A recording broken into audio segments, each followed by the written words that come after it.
नमस्कार दोस्तों, मैं अपने चैनल पंच प्रभात में आप सभी का स्वागत करता हूं।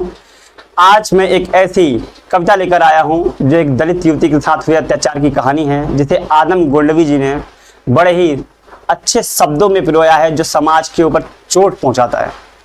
मैं आज उनकी कविता चमारों की गली को आपके सामने प्रस्तुत करने जा रहा हूं और आपको भी वो रोने पे मजबूर कर देगा।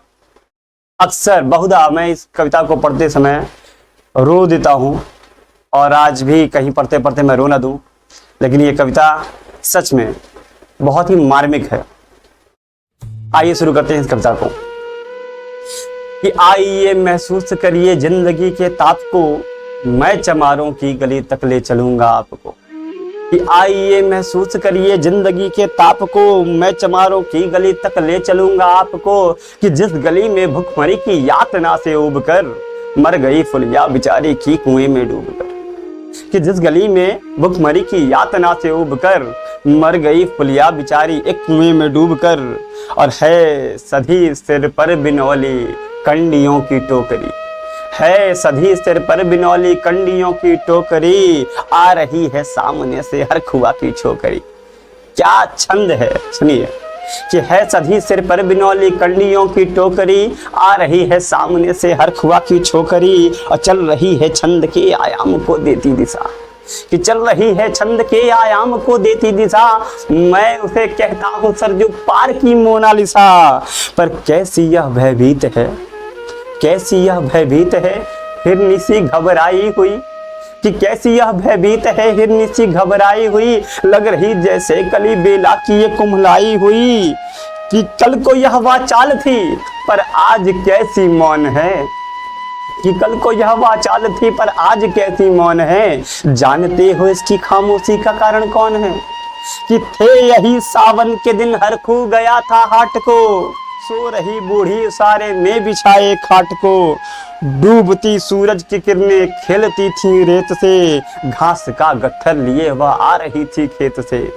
आ रही थी खेत में, आ रही थी खेत में वह खोई हुई जज्बात में।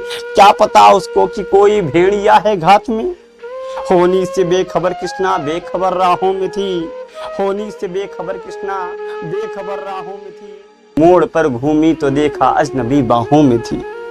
और चीख निकली भी तो होठों में ही दबकर रह गई। छटपटाई पहले फिर ढीली पड़ी फिर ढह गई।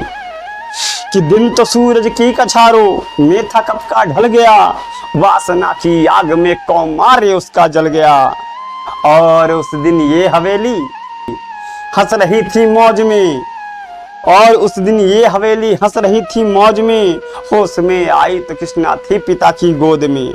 जुड़ गई थी भीड़ जिसमें जोर का सैलाब था, जुड़ गई थी भीड़ जिसमें जोर का सैलाब था। जो भी था अपनी सुनाने के लिए बेताब था। कि बढ़ के मंगल ने कहा काका तू कैसे मौन है, बढ़ के मंगल ने कहा काका तू कैसे मौन है। पूछ तो बेटी से आखिर वो दरिंदा कौन है। अरे कोई हो संघर्ष से हम पांव मोड़ेंगे नहीं, अरे कच्चा खा जाएंगे उसको जिंदा छोड़ेंगे नहीं। कि कैसे हो सकता है, कि कैसे हो सकता है कि होनी कह के हम टाला करें, और ये दुश्मन बहू बेटी से मुंह काला करें। बोला कृष्णा से बहन सो जा मेरे अनुरोध से, बच नहीं सकता वो पापी मेरे प्रतिशोध से। कि पड़ गई इसकी भनक थी ठाकुरों के कान में। क्या समाज का एक आईना है आदम गोंडवी जी की कविता। कि पड़ गई इसकी भनक थी ठाकुरों के कान में, वे इकट्ठे हो गए थे सरपंच के दालान में।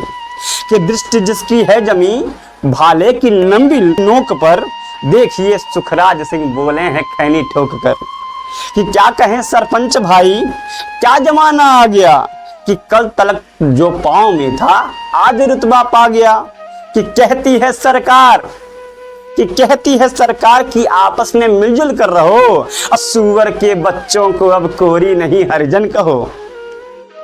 कि देखिए ना यह जो कृष्णा है चमारों के यहाँ, पड़ गया है सीप का मोती गवारों के यहाँ। कि जैसे बरसाती नदी अलहड़ नशे में चूर है, हाथ ना पुट्ठे पे रखने देती है मगरूर है। कि भेजता भी है नहीं ससुराल इसको हर खुआ, फिर कोई बाहों में इसको भींच ले तो क्या हुआ। कि आज सरजू पार अपने श्याम से टकरा गई, जाने अनजाने में वो लज्जत जिंदगी की पा गई। वो तो मंगल देखता था, बातें आगे बढ़ गई, वरना वह मरदूद इस बातों को कहने से रही। जानते हैं आप मंगल एक ही मक्कार है, हर को उसकी सह पे खाने जाने को तैयार है। अब कल सुबह जो गर्दन अगर नपती है बाप बेटे की, गांव के गलियों में क्या इज्जत रहेगी आपकी। बात का लहजा था ऐसा ताव सबको आ गया, हाथ मूंछों पर गया, माहौल भी सन्ना गया। कि क्षणिक आवेश जिसमें हर युवा तैमूर था, हाँ मगर होने को तो कुछ और ही मंजूर था। कि रात जो आया ना तूफान वह पुरजोर था, भोर होते ही वहां का दृश्य बिल्कुल और था।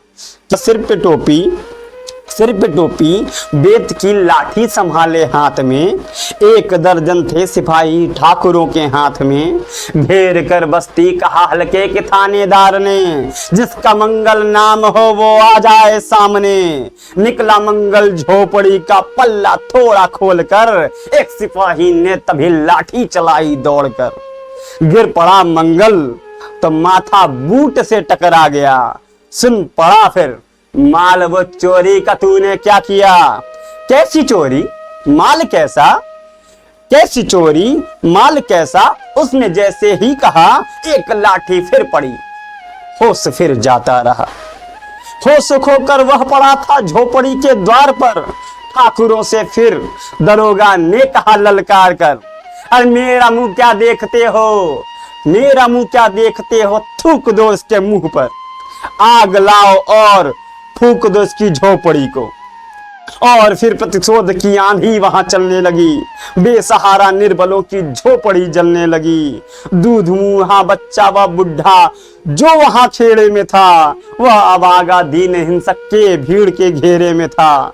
घर को जलते देखकर वे होश को खोने लगे, कुछ तो मन ही मन मगर कुछ जोर जोर से रोने लगे।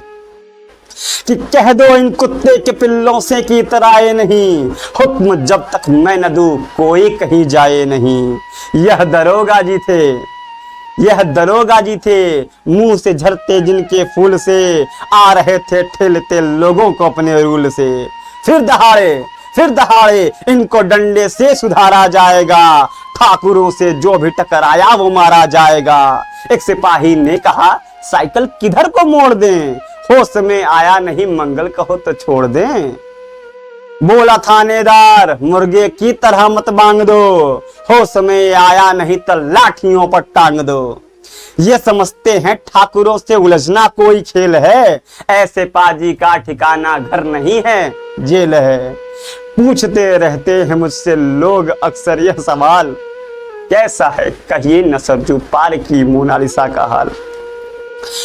उनकी उत्सुकता को शहरी नग्नता के ज्वार को, सड़ रहे जनतंत्र के मक्कार पैरोकार को, धर्म संस्कृति और नैतिकता के ठेकेदार को, प्रांत के मंत्री गणों को, केंद्र की सरकार को मैं निमंत्रण दे रहा हूँ आए मेरे गांव में। तट पे नदियों के घनी अमराइयों के छांव में, गांव जिसमें आज पांचाली उघाड़ी जा रही, या हिंसा की जहां पर नथ उतारी जा रही है। तरसते कितने ही मंगल रोटी के लिए, बेचती है जिस्म जहां कृष्णा रोटी के लिए। आदम गोंडवी जी की कविता अक्सर मुझे रुला दिया करती है। फिर मिलेंगे एक नई कविता के साथ, तक के लिए थैंक यू सो मच।